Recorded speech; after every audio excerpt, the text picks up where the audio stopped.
Assalamualaikum warahmatullahi wabarakatuh.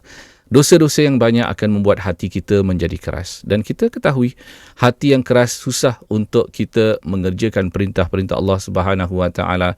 Malah kita senang melakukan dosa, kita tidak rasa bersalah, kita susah untuk menerima teguran, kita ikut cara kita dan kita puaskan nafsu kita. Kerana apa? Kita tidak lagi fikir tentang hari akhirat.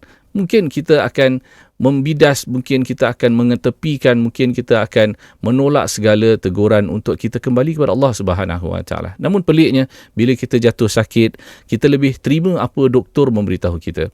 Mungkin kita disuruh berhenti merokok, kita dengar kata doktor, kita berhenti merokok. Bila diberitahu, bukalah rantai emas tu, gelang emas tu, kita orang lelaki tidak boleh pakai. Tak peduli. Tapi apa doktor mengatakan, mungkin kita kurangkan gula, makan makanan sihat. Kita dengar kata doktor. Kita takut mati, tapi kita tak fikir tentang hari akhirat.